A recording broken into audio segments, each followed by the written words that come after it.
Guys, जब the price fighter Kevin Owen से पूछा गया कि रेंडी ऑर्टन के रिटर्न के बारे में आपका क्या कहना है, तो उन्होंने कहा कि आई एम हैप्पी, मैं बहुत खुश हूँ वो वापस आ गया। यार, इससे अच्छी क्या बात हो सकती है। वो एक लॉकर रूम लीडर है, उनके आने से बहुत ज्यादा पॉजिटिवनेस दिखाई देती है बैक स्टेज और इन फ्रंट में भी। आगे कोई पर्सन अगर ऐसा है ना दुनिया में जिसको बार बार बिजनेस में वापस आना चाहिए और उसको बिजनेस में रहना चाहिए, तो वो पर्सन सिर्फ रेंडी ऑर्टन ही हो सकते हैं। मुझे वो बहुत ज्यादा पसंद है और मैं उनके आने से बहुत खुश हूँ, ऐसा केविन ओवेंस ने कहा। लेकिन जब उनसे पूछा गया कि क्या सीएम पंक के बारे में भी आपका यही सोचना है, तो पहले तो वो बहुत देर तक चुप रहे। उन्होंने गंदा सा मुंह बना लिया और फिर अजीब से मुंह से कहा कि यार सुनो, मुझे ना बिजनेस में मजा आना चाहिए, काम करने में मजा आना चाहिए। एंड अगर उनका माइंडसेट मतलब सीएम पंक का भी माइंडसेट ऐसा है, तो केविन ओवेंस को कोई दिक्कत नहीं है। अब इससे एक चीज तो क्लियर पता चल गई कि Seth Rollins and Drew McIntyre के साथ साथ अब केविन ओवेंस भी उन बंदों में शुमार हो गए जिन्हें पंक के आने से जरा भी खुशी नहीं हुई। होप आगे यार चीजें ना ड्रामेटिक ना हो जाए इन सबको लेकर। वैसे आप देख रहे हैं रेसलमैनिक्स एंड सब्सक्राइब करना तो बनता है। सो हमने देखा कैसे सीएम पंक ने मंडे नाइट रॉ पर अपने दिल की बात की और ये भी देखा कि उनकी स्पीच के लिए लोग कितने डिवोटेड हो गए थे। सारे फैंस अभी तक उसी बारे में बात कर रहे हैं और उसी बारे में बात भी करना चाहते हैं और अभी भी कहीं ना कहीं करे जा रहे हैं। लेकिन एक कमाल की बात बताऊं,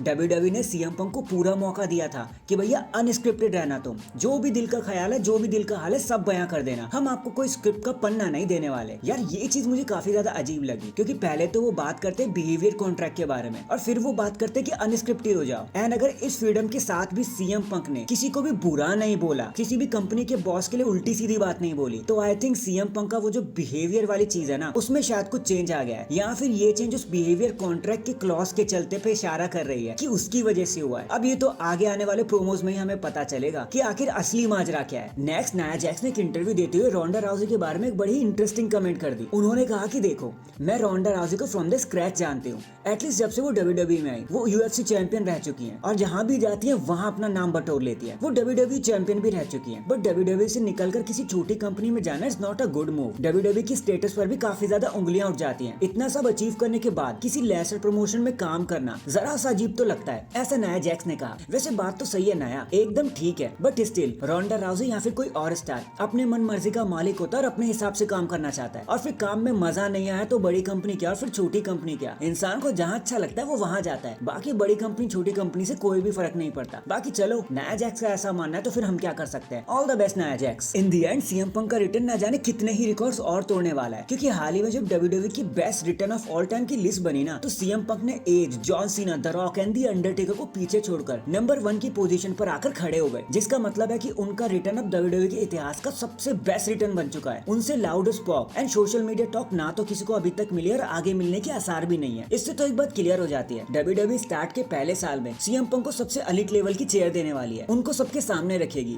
multiple मर्चेंडाइजेस with multiple shows offer करेगी सीएम पंक को, ताकि एईडब्ल्यू को और बाकी कंपनी को उनकी औकात दिखाई जा सके। एंड ट्रस्ट मी, जिस लेवल के प्लान्स ट्रिपल एच ने बना रखे ना सीएम पंक के लिए, आपको और हमें अंदाजा भी नहीं है कि चीजें और कितनी वाइल्ड हो सकती हैं। एंड अगर वो सब मिस नहीं करना चाहते तो चैनल को अभी लाइक एंड सब्सक्राइब कर दो, ऐसा माल मसाला आपको और फिर कहाँ मिल पाएगा। एंड चैनल पर नया है तो चैनल को जल्दी से लाइक एंड सब्सक्राइब कर दो। बाकी मैं मिलता हूँ आपसे किसी और अपडेट के साथ, तब तक के लिए अपना ख्याल रखें और खुश रहें।